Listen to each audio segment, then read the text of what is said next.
नमस्कार, मैं हूं शीनम शर्मा। स्वागत है आप सभी का इस खास पेशकश में। कार्यक्रम में बात होगी मध्य प्रदेश और छत्तीसगढ़ दोनों राज्यों की, जहां पर कोरोना की तीसरी लहर का असर अब दिखने लगा है। मध्य प्रदेश में रिकॉर्ड 5000 के पार, तो छत्तीसगढ़ में 6000 से ज्यादा केस आए हैं। स्थिति कितनी नाजुक हो चुकी है, इसका अंदाजा आप इस बात से लगाइए कि मध्य प्रदेश में संक्रमण की रफ्तार दूसरी लहर से 4 गुना तेज हो गई है। दूसरी लहर में 12 दिन में मिल रहे थे 2 गुने केस, लेकिन अब 3 दिन में ही 2 गुने केस मिल रहे हैं। छत्तीसगढ़ के बिलासपुर में 14 दिनों में 300 से ज्यादा बच्चों का संक्रमित मिलना भी चिंता बढ़ा रहा है। आज चर्चा इसी मसले को लेकर बातचीत के लिए एक्सपर्ट्स का पैनल भी मौजूद रहेगा हमारे साथ। ग्राउंड जीरो से हमारे सहयोगी मौजूद रहेंगे। उससे पहले आज की रिपोर्ट देखिए। मध्य प्रदेश और छत्तीसगढ़ में अब तीसरी लहर का असर दिखने लगा है। न सिर्फ नए केस का ग्राफ बढ़ रहा है, बल्कि अब संक्रमण से मौत की खबरें भी आने लगी हैं। बात करें मध्य प्रदेश की तो पिछले 24 घंटे में करीब 5315 नए केस आए हैं। एक्टिव केस का आंकड़ा बढ़कर 25500 के पार चला गया है। सर्वाधिक सबसे ज्यादा 31% एक्टिव केस अकेले इंदौर में है। एक्टिव मरीजों में 19% भोपाल और ग्वालियर में 12% है, जबकि जबलपुर में 7% और उज्जैन में 4% एक्टिव केस है। बाकी 27% एक्टिव मरीज एमपी के दूसरे जिलों में मिले हैं। एमपी में पॉजिटिविटी रेट 6.67% से ज्यादा हो गया है। छिंदवाड़ा में 19 साल के एक सस्पेक्टेड पेशेंट की मौत भी हुई है। शुक्रवार को इंदौर में 1343 और भोपाल में 986 केस सामने आए, जबकि ग्वालियर में 593, रतलाम में 98, छिंदवाड़ा में 44 केस आए।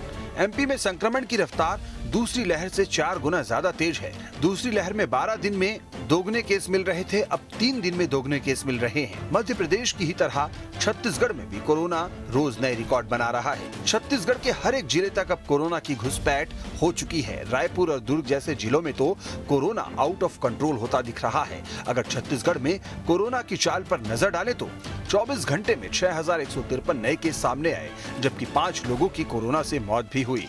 रायपुर में 1859, दुर्ग में 854 नए केस आए, रायगढ़ में 949, कोरबा में 444 नए केस आए, राजनांदगांव में 209, जांजगीर चांपा में 243 नए केस आए। बिलासपुर में 14 दिन में 300 से ज्यादा बच्चे संक्रमित मिले। वहीं आईटीबीपी का 31 और सीआरपीएफ का एक जवान भी कोरोना संक्रमित पाया गया। कवर्धा में सरकारी नर्सिंग कॉलेज के 12 छात्र संक्रमित मिले। दुर्ग में सबसे ज्यादा 28% कोरोना की संक्रमण दर है। छत्तीसगढ़ में 17 जिले ऐसे हैं जहां संक्रमण दर खतरे के निशान से ऊपर है। सिर्फ 11 जिले ही ऐसे हैं जहां संक्रमण दर 4% या उससे कम है। तो आंकड़े अपने आप में बताने के लिए काफी हैं कि स्थिति पल पल कैसे बिगड़ रही है, लेकिन बाजी अब भी हाथ से निकली नहीं है। अगर कोविड प्रोटोकॉल का पालन करे, समय पर जांच और इलाज शुरू करे, तो तीसरी लहर में संक्रमण की चेन को तोड़ा जा सकता है, क्योंकि अब नहीं जागे तो बहुत देर हो जाएगी। Team news chain. तो देखिए, मध्य प्रदेश और छत्तीसगढ़ दोनों ही राज्यों में स्थिति अब बहुत ज्यादा बिगड़ती जा रही है, लेकिन छत्तीसगढ़ में मध्य प्रदेश के मुकाबले ज्यादा स्थिति खराब नजर आ रही है। अंकुश रायपुर से जुड़ गए हैं हमारे साथ। छत्तीसगढ़ की क्या कुछ स्थिति बनी हुई है ये बताने के लिए। अंकुश, छत्तीसगढ़ की हम बात करें, यहाँ पर 17 जिले अब ऐसे हो चुके हैं जहां पर खतरे के निशान से ऊपर हम कह सकते हैं कि संक्रमण दर हर रोज बढ़ रही है। क्या हम ये समझें कि अब छत्तीसगढ़ कम्युनिटी स्प्रेड की ओर बढ़ रहा है?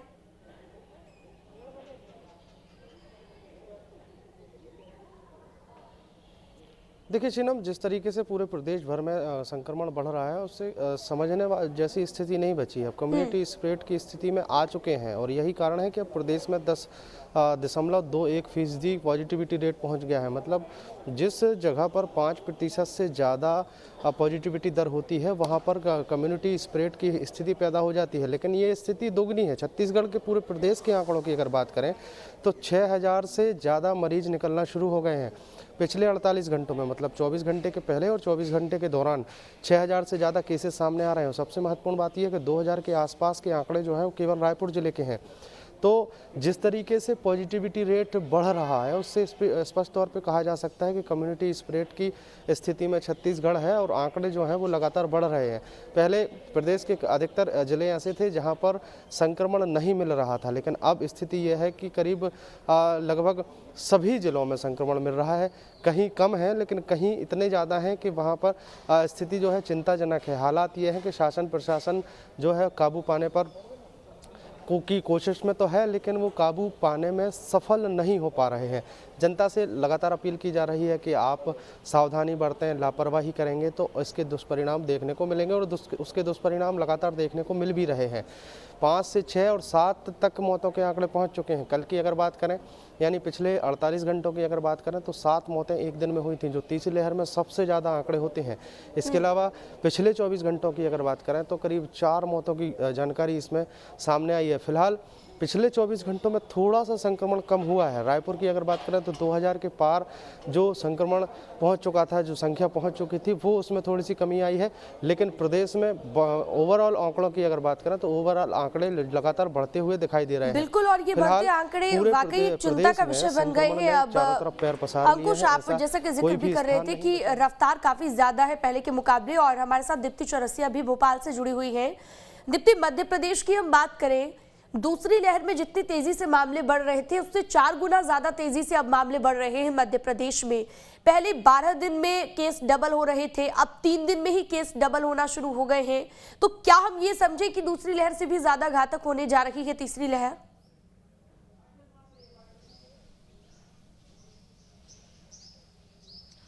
बिल्कुल सीनम, ऐसा कहा जा सकता है। हालांकि अब तक जितने हालात हैं, संक्रमण तो बड़ी तेज़ी से बढ़ रहा है, दूसरी वेव से डबल रफ्तार से बढ़ रहा है, ये बिल्कुल सच है। लेकिन कहीं ना कहीं एक राहत ये भी है कि लोग अब होम आइसोलेशन में भी ठीक हो रहे हैं। और दूसरी बड़ी बात यह कि उतना घातक इन्फेक्शन नहीं हो रहा है जितना कि दूसरी लहर में था। हालांकि एक बात और सामने आ रही है कि जिन लोगों को और भी दूसरी परेशानियां हैं, क्योंकि मध्य प्रदेश में जो वेरिएंट है वो ओमिक्रॉन अकेले नहीं है। ओमिक्रॉन तो बहुत कम है, बल्कि ओमिक्रॉन की बजाय यहाँ पर डेल्टा है, और डेल्टा वही वेरिएंट है जो सेकेंड वेव में भी था। तो कहीं ना कहीं ये चिंता की बात भी है। लोग लापरवाही जरूर कर रहे हैं, पर कुछ लोगों की तबीयत भी इसमें बिगड़ रही है। ऐसा नहीं है कि बिल्कुल ही लापरवाही में या ये माना जाए कि हम जो एक तरीके से एक नई बात आ रही थी कि इसको कुदरती वैक्सीनेशन का एक तरीका माना जा रहा है, तो वो ऐसा बिल्कुल नहीं कहा जा सकता, क्योंकि अभी तक 10-11 मौतें हो चुकी हैं प्रदेश में, और इसके बाद अभी भी इस लहर का पीक नहीं आया है। जैसा कि बताया जा रहा है कि 25 से 30 जनवरी के बीच में इसका पीक आएगा, तो अभी पीक आना बाकी है। और पीक आने के पहले ही एक शहर में 1000, 1200, 1300 जैसे केस आ रहे हैं। खास करके इंदौर और भोपाल में देखें तो 1000 का आंकड़ा तो पार हो ही चुका है। इसके अलावा छोटे शहरों में भी 250, 300, 500 तक केस जा रहे हैं। तो निश्चित ही संक्रमण का रेट बहुत ज़्यादा है। और इसमें सबसे बड़ी चीज़ ये है कि लोगों को ध्यान रखना होगा कि अगर वो संक्रमित हैं तो पूरी तरह से आइसोलेशन में रहें और पूरी तरह से कोविड गाइडलाइंस का पालन करें। और जो लोग ठीक हैं वो भी बिल्कुल इन चीज़ों का ध्यान तो अब रखना ही चाहिए दीप्ति, और हर किसी को इतनी तो समझ अब होनी ही चाहिए कि इतनी तेजी से जब मामले बढ़ रहे हैं तो थोड़ी सी लापरवाही को कम भी किया जा सकता है। लेकिन कई लोग ऐसे हैं अब भी जो अब तक ऐसे ही लापरवाही बरत रहे हैं। इंदौर से मिथिलेश भी हमारे साथ जुड़ गए हैं। मिथिलेश, इंदौर जो है अब मध्य प्रदेश में कोरोना का हॉटस्पॉट बना हुआ है, ये हम सभी जानते हैं। लेकिन क्या कुछ जिला प्रशासन की ओर से यहाँ पर अलग किया जा रहा है? हालांकि मध्य प्रदेश सरकार ने तो गाइडलाइन जारी की है, तमाम प्रतिबंध लगाए हैं, लेकिन इंदौर में फिलहाल क्या ताजा स्थिति है, आप बताइए।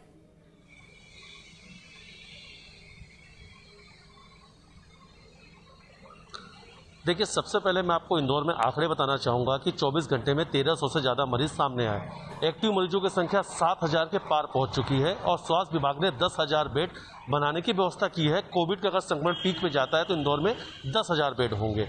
96 पेशेंट इस वक्त राधा स्वामी कोविड केयर सेंटर में जिन्हें एसिम्प्टोमेटिक का लक्षण है। दिसंबर में 2 लोगों की मौत हो चुकी है। इससे पहले जनवरी की बात की जाए, इसमें भी 2 की मौत हो चुकी है। यानी हम कह सकते हैं कि कुल 4 लोगों की मौत हो चुकी है। और स्वास्थ्य विभाग की बात कर लेते हैं कि आखिर स्वास्थ्य विभाग ने क्या क्या व्यवस्थाएं कर रखी है। स्वास्थ्य विभाग ऑक्सीजन प्लांट बना रहा है, वेंटिलेटर की व्यवस्था कर रहा है, तमाम जो भी मेडिसिन है उनकी व्यवस्था की जा रही है। लेकिन वास्तविकता में सड़क पर स्वास्थ्य विभाग और नगर निगम की टीम मौजूद नहीं है। रोको टोको अभियान नहीं चलाया जा रहा है। मास्क को लेकर सख्ती कहीं नहीं दिखाई जा रही है। सीएमएचओ जो है, मुख्य चिकित्सा अधिकारी सिर्फ लोगों से अपील कर रहे हैं। जब मीडिया पहुंचती है तो मीडिया के माध्यम से अपील करते हैं कि लोग मास्क लगाएं, कोरोना गाइडलाइन नियमों का पालन करें। लेकिन इन नियमों का पालन कराने वाला कोई सड़क में मौजूद नहीं है और जनता भी उतनी लापरवाह है। पहली लहर और दूसरी लहर हम सभी ने देखा, उसकी भयावह स्थिति की तस्वीर हर किसी ने देखा है। उसके बावजूद भी लोग इस जो तीसरी लहर की बात की जा रही है इसमें बिल्कुल लापरवाह बने हुए हैं, क्योंकि लोगों के मनों के अंदर भ्रांति आ चुकी है कि ओमिक्रॉन अगर होता है या ओमिक्रॉन से संक्रमित होते हैं तो इसमें जान नहीं जाएगी, थोड़ा बहुत संक्रमित होंगे। लेकिन मैं आपको इंदौर से यह बताना चाहूंगा कि ओमिक्रॉन के केस बहुत ही कम मिल रहे हैं। अगर देखा जाए जो अधिकांश लोग संक्रमित हो रहे हैं वो अल्फा है, डेल्टा है, ऐसे केस भी मिल रहे हैं, यूके स्ट्रेन भी मिल रहा है। यही सबसे बड़ी चिंता की बात है और स्वास्थ्य विभाग इस चिंता के लिए मद्देनजर लोगों से अपील भी कर रहा है। जिला प्रशासन ने कहा कि 200 रुपए की चालानी कार्रवाई कीजिए। जब मीडिया उनसे सवाल करती है तो 2 या 4 घंटे प्रमुख चौराहे पे चालानी कार्रवाई की जाती है, वरना अगर आप देखेंगे तो कहीं भी भीड़ भाड़ इलाकों में कोई रोकने टोकने वाला नहीं, कहीं चालानी कार्रवाई नहीं, कहीं सैनिटाइजर के कोई छिड़काव नहीं किया जा रहा है। कॉन्टैक्ट ट्रेसिंग जो है भले ही देखिए सरकार की ओर से बार-बार अपील की गई है, सैंपलिंग की संख्या भी 8 से 9 हजार मिथिलेश, बार-बार सरकार ने अपील की है और अब तो जो है हर किसी को ये समझना चाहिए कि अब आपको जो है कोई गवर्नमेंट नहीं आएगी बताने के लिए कि आपको मास्क पहनना है, सोशल डिस्टेंसिंग मेंटेन करनी है। अब हर किसी को खुद से जागरूक इस चीज को लेकर होना चाहिए, लेकिन फिर भी कई लोग ऐसे हैं जो लापरवाही बरत रहे हैं। अच्छा, छत्तीसगढ़ की भी हम बात करेंगे, लेकिन उससे पहले मध्य प्रदेश में भोपाल की हम बात करें अगर दीप्ति, तो कौन सा वेरिएंट यहाँ पर ज्यादा हावी नजर आ रहा है? क्योंकि सिर्फ ओमिक्रॉन का एक ही मामला नजर आ रहा है। क्या हम ये समझे कि ओमिक्रॉन की आड़ में डेल्टा खेल रहा है?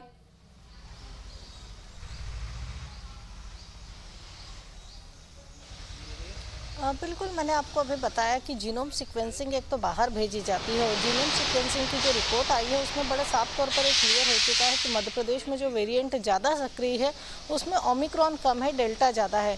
बल्कि ओमिक्रॉन के केस भोपाल और आसपास इक्का दिक्का हुए आए हैं दूसरे शहरों में। इंदौर में ज़रूर ज़्यादा केस थे, लेकिन भोपाल में, जबलपुर में और ग्वालियर में, इन शहरों में तो इक्का दुक्का केस ही थे।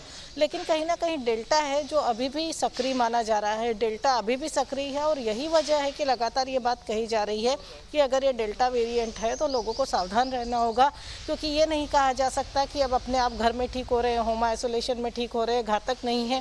क्योंकि इसी डेल्टा ने जो है पिछले मई जून में कितनी तबाही मचाई थी, पिछले अप्रैल और मई में, ये सभी को पता है। जो सेकेंड वेव थी वो पूरे देश भर में किस तरह से आई थी और कितने सारे अपनों का साथ बिछड़ गया था, कितने सारे लोग कितना बीमार हुए थे और किस तरह से जो मेडिकल रिसोर्सेज थे वो भी कम पड़ गए थे। तो अब ओमिक्रॉन हो या डेल्टा हो, ओमिक्रॉन हालांकि कम घातक माना जा रहा है, लेकिन तब भी मध्य प्रदेश में डेल्टा के ही केस अभी भी सबसे ज़्यादा है, ओमिक्रॉन के गिने चुने केस ही हैं।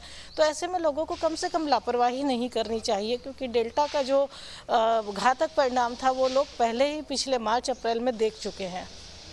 बिल्कुल, और ये जो है वाकई कहीं ना कहीं परेशान करता है। अगर डेल्टा वेरिएंट फिर से प्रभावी होगा तो दूसरी लहर में जो हालात बने वो हम सब ने देखे और फिर से वैसी स्थिति ना बनने पाए, इसके लिए हम लगातार कोशिशें भी कर रहे हैं।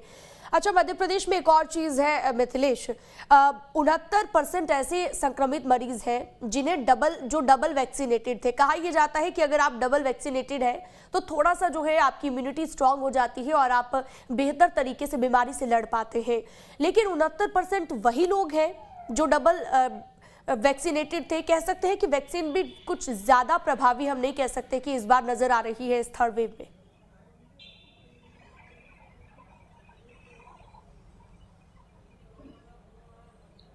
देखिए, अगर वैक्सीन की अगर बात की जाए तो एक्सपर्ट बार बार कह रहे थे कि अगर आपने दोनों वैक्सीन लगवा ली है तो आपकी एंटीबॉडी ज़्यादा होंगी, तो मतलब ये है कि सीवियर कंडीशन होने से आप बच सकते हैं। आप संक्रमित होंगे लेकिन जो अस्पताल में जाना, गंभीर स्थिति बनना, उससे आपका बचाव हो सकता है। और वैसी तस्वीर भी देखने को मिल रही है। इंदौर में संक्रमण बहुत तेजी से फैल रहा है। हालांकि इंदौर नहीं, पूरे प्रदेश में, देश में ही संक्रमण बहुत तेजी से बढ़ रहा है। लेकिन अभी तक जो लोग अस्पताल पहुंच रहे हैं उनमें कोई गंभीर स्थिति नहीं दिख रही, क्योंकि अभी तक इंदौर में जितने भी लोग पॉजिटिव आए उसमें अधिकांश लोगों को दोनों वैक्सीन लग चुका है। और इंदौर ने वैक्सीनेशन में सबसे पहला स्थान हासिल किया था, बहुत कम समय में वैक्सीन लगा के। तो कहीं ना कहीं से जो वैक्सीनेशन अभियान बहुत तेज से चलाया गया उसका फायदा दिख रहा है। लेकिन एक चीज और सामने आ रही है कि अभी जो यहाँ पे जो चेस्ट फिजिशियन डॉक्टर है जो लगातार इन सब चीजों को लेकर मॉनिटरिंग कर रहे हैं, रिसर्च कर रहे हैं कि जो दूसरे ऑर्गन है उसमें इफेक्ट भी दिखने लग गया है। लंग्स की बात की जा रही थी कि पहले वेव, सेकेंड वेव में हमने देखा कि कोरोना ने लंग्स को पूरी तरीके से इफेक्ट किया, लेकिन अब जो रिसर्च सामने आ रही है वो हार्ट में सबसे ज्यादा इफेक्ट कर रही है। दूसरी गंभीर बीमारियां जिनको डायबिटीज है उनके लिए बहुत घातक है। तो इस चीज पर रिसर्च किया जा रहा है कि जो ओमिक्रॉन या डेल्टा जो स्वरूप बदलता जा रहा है, जो म्यूटेंट होते जा रहे हैं, वो लंग्स को छोड़ के जो दूसरे ऑर्गन है उस पर भी इफेक्ट आने लग गया।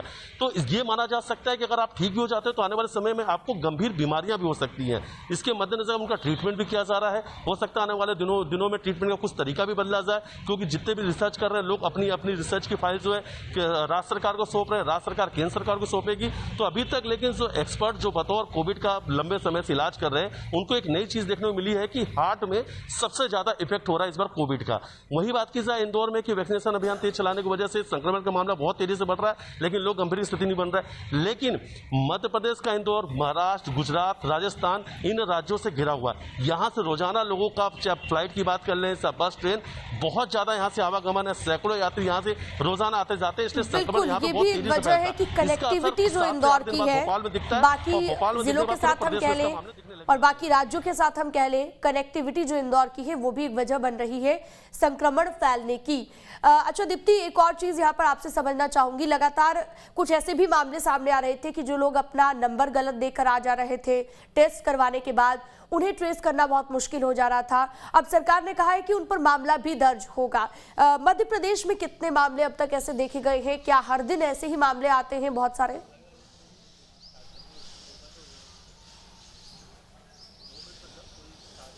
देखिए, बड़ी अजीब बात यह है कि इस बार जो थर्ड वेव आई है, इस थर्ड वेव में बहुत तरह की अजीब सी चीज़ें देखने को मिल रही हैं। जैसे कि लोग घर पे टेस्टिंग किट ले आ रहे हैं, टेस्ट कर रहे हैं, लेकिन ये नहीं पता है गवर्नमेंट के रिकॉर्ड में कहीं रजिस्टर्ड नहीं है वो पॉजिटिव हैं कि निगेटिव हैं।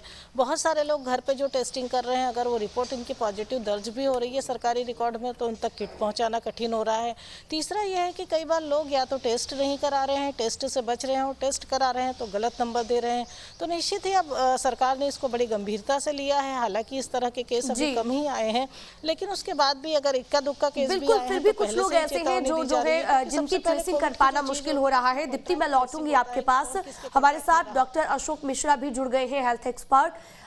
डॉक्टर अशोक जी, बहुत बहुत स्वागत है आपका न्यूज स्टेट पर। आपसे हम यही समझना चाहेंगे कि पहले के मुकाबले जो सेकेंड वेव थी उसमें मामले जो दोगुना हो रहे थे, 12 दिन में दोगुना हो रहे थे, लेकिन अब सिर्फ 3 दिन में दोगुना होना शुरू हो गए हैं मामले। क्या हम ये समझें कि अब जो 4 गुना तेज रफ्तार है तो सेकेंड वेव से ज्यादा खतरनाक थर्ड वेव हमें देखने को मिल सकती है? देखिए, कोरोना वायरस का जो नया स्ट्रेन आया है ओमिक्रॉन, ये डेल्टा के मुकाबले इसकी संक्रमण दर बहुत ज्यादा है। ये हाईली इन्फेक्शियस है और लगभग 10 गुना तक इसका संक्रमण तेजी से फैल रहा है। तो इसमें हमें सावधानियां लेनी पड़ेंगी और संक्रमण, अन्यथा ये संक्रमण बढ़ता जाएगा। और अभी तक जो पिक्चर सामने आ रही है उसमें ये देखा जा रहा है कि संक्रमण हल्का होता है, लेकिन जिस तरह से वायरस के वेरिएंट चेंज हो रहे हैं और किसी भी समय कुछ भी हो जाता है, उसमें कोई भी परिवर्तन हो जाता है, तो सारी चीजें प्रेडिक्ट करना बड़ा मुश्किल है। तो जनता को इस बात में, जन सामान्य को इस बात में ध्यान रखना चाहिए कि अभी हम ये संक्रमण माना जा रहा है कि हल्का है, लेकिन किसी भी समय ये माइल्ड से लेकर सीवियर हो सकता है और उस समय स्थिति गंभीर हो जाएगी। अभी ये माना जा रहा है कि अस्पताल में भर्ती होने की दर बहुत कम है, बिल्कुल। डॉक्टर साहब, ओमिक्रॉन के केसेस ज्यादा सीवियर नहीं बताए जा रहे हैं, लेकिन अगर डेल्टा के केसेस ज्यादा आ रहे हैं तो डेल्टा, क्या हम ये कहें कि ओमिक्रॉन पर भारी पड़ सकता है? और डेल्टा के केसेस अगर ज्यादा बढ़ जाते हैं तो आने वाले वक्त में स्थिति दोबारा से वैसी बन सकती है जो सेकेंड वेव में बनी थी? देखिए, डेल्टा अभी समाप्त तो हुआ नहीं है, डेल्टा के केसेस भी काफी ज्यादा आ रहे हैं और साथ में ओमिक्रॉन आ गया है। डेल्टा के केसेस का हमने जो देखा है कि किस तरह से स्थिति गंभीर हो जाती है, किस तरह से अस्पताल भर जाते हैं और त्राही त्राही मच जाती है। तो जनता को जब तक खुद रेस्पॉन्सिबल बिहेवियर नहीं करेगी, जनता इस चीज की गंभीरता को नहीं समझेगी, तो कोई भी सरकार या कोई भी प्रशासन या कोई भी चिकित्सा तंत्र जनता को घर घर जाकर नहीं बचा पाएगा। हमें जब तक अपने खुद का रेस्पॉन्सिबल बिहेवियर करना पड़ेगा, अपने उत्तरदायित्व खुद समझने होंगे।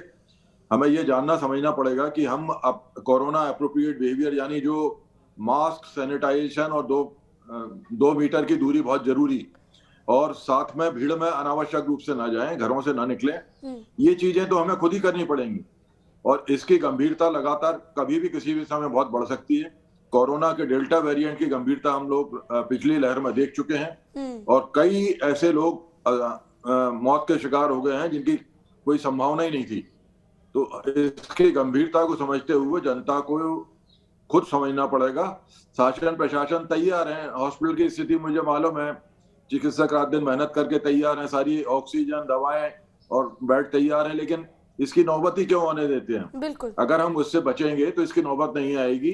अच्छा डॉक्टर और साहब, हमारे शरीर को जो कष्ट बिल्कुल होगा इस या चीज पर तो ध्यान देना ही चाहिए। इसके जो एक और कोरोना चीज- के जो पोस्ट इफेक्ट हैं वो भी नहीं होंगे। जी, मैं आपसे एक और चीज ये समझना चाह रही थी कि इस वक्त बहुत सारे लोग ऐसे हैं जो घरों पर भी अपना इलाज कर रहे हैं, जो टेस्ट कराने से डर रहे हैं क्योंकि लोग घरों पर ठीक हो भी रहे हैं। उनके लिए आप क्या सजेस्ट करना चाहेंगे? उन्हें कोई संदेश आप देना चाहें? क्या वो घर पर इस तरह इलाज ना करें, और अगर करें तो क्या कुछ शामिल किया जा सकता है अपनी डाइट में, और किस तरीके से जो है आप एडवाइस उन्हें करेंगे? देखिए, घर में इलाज करने के बजाय हम सभी चिकित्सालयों में निःशुल्क इलाज उपलब्ध है। सरकार की जितने भी अस्पताल हैं और सरकार की तैयारी काफी है, वहां से दवाई भी इनको निःशुल्क मिल जाएंगी, सलाह भी निःशुल्क मिल जाएगी। तो यथासंभव घर में इलाज न करें। फिर भी कोई ऐसी स्थिति बनती है कि आप चिकित्सालय में नहीं पहुंच पा रहे हैं तो पैरासिटामोल ले लें। अगर बुखार आ रहा है तो जो लक्षण के आधार पर इलाज करें। खांसी है तो कफ सिरप ले लें, कफ सिरप ले सकते हैं आप। लेकिन अगर गंभीर होती है, सांस लेने में तकलीफ ज्यादा होती है, ऑक्सीजन का लेवल कम होने लगता है, SpO2 लेवल गिरने लगता है और बुखार जाता नहीं है, फीवर तेज होने लगता है, ऐसी स्थिति में लापरवाही ना करें, घर पर इलाज ना करें और जितना जल्दी हो सके चिकित्सकों के पास संपर्क करें। शासन की तरफ से निःशुल्क व्यवस्थाएं हैं और आपका कोई जो पारिवारिक चिकित्सक है उससे आप फोन पर भी सलाह ले सकते हैं सुधार किया जा और उसको बता सकते हैं। डॉक्टर साहब, तमाम कोशिशें की ही जा रही हैं स्वास्थ्य सेवाओं को बेहतर करने की, लेकिन आप क्या समझते हैं कि क्या अभी हेल्थ सिस्टम या फिर मेडिकल स्टाफ की हम बात कर लें, इतना मेडिकल स्टाफ है हमारे पास कि अगर आने वाले वक्त में स्थिति बिगड़ती है तो इस बार ऐसे हालात नहीं बनेंगे? इस बारे में क्या राय है आपकी? देखिए, शासन ने तैयारी की है, चिकित्सक बेड है, ऑक्सीजन है, दवाएं हैं, लेकिन कई जगह पर मुझे ये कहने में कोई संकोच नहीं है, कई जगह पर चिकित्सकों और पैरामेडिकल स्टाफ की कमी है। शासन उसकी पूर्ति करने की तैयारी कर रहा है, लगातार प्रयास कर रहा है, लेकिन अभी स्थितियां नियंत्रण में है। शासन जहां कमी है वहां चिकित्सक और पैरामेडिकल स्टाफ दे रहा है। ठीक है, तो ऐसी जनता को घबराने या पैनिक में आने की या जी बिल्कुल पैनिक में आने की जरूरत नहीं है, लेकिन कई लोग अब भी लापरवाही बरत रहे हैं और उन लोगों को जरूर ध्यान जो है देना चाहिए। हमारे साथ इंदौर से मिथिलेश भी जुड़े हैं। मिथिलेश, इंदौर में भी क्या लोग इस तरह की चीजें कर रहे हैं कि अपना नंबर गलत देकर आ रहे हैं, जिससे बाद में ट्रेसिंग में डॉक्टर अशोक कुछ कहना चाह रहे हैं, कहिए। मैं ये बहुत स्पष्ट रूप से कहना चाह रहा हूं कि जो लोग गलत नंबर देकर आ रहे हैं वो गैर जिम्मेदार हैं, तो उनके खिलाफ कानून को काम करना चाहिए। क्योंकि किसी भी देश में अगर नागरिक जिम्मेदारी नहीं समझेंगे तो उस देश का उत्थान नहीं हो सकता। दूसरी बात, ये एक बहुत बड़ी गलतफहमी कुछ लोगों को है कि वैक्सीनेशन लगाने के बाद उनको कुछ नहीं होगा, वो चाहे भीड़ में जाएं, चाहे मास्क लगाएं या ना लगाएं। तो मास्क अगर नहीं लगाएंगे तो वैक्सीनेशन के बाद भी संक्रमण हो सकता है। बिल्कुल, इस तरह की अगर गलतफहमी किसी को भी है तो उस गलतफहमी को ये इस तरह की गलतफहमी का शिकार ना हो और एक जिम्मेदार नागरिक का व्यवहार करें, गलत नंबर ना दें और अगर संक्रमण है तो शासन के तंत्र को सूचित करें, तभी व्यवस्थाएं हो पाएंगी। बिल्कुल सही कह रहे हैं आप, बिल्कुल सही कह रहे हैं आप। अपनी जिम्मेदारी हर नागरिक को समझनी होगी। आपका बहुत बहुत शुक्रिया जुड़ने के लिए न्यूज़ स्टेट के साथ। तो आप एहतियात बरतिए और अपना ध्यान रखिए। दीजिए इजाजत, नमस्कार।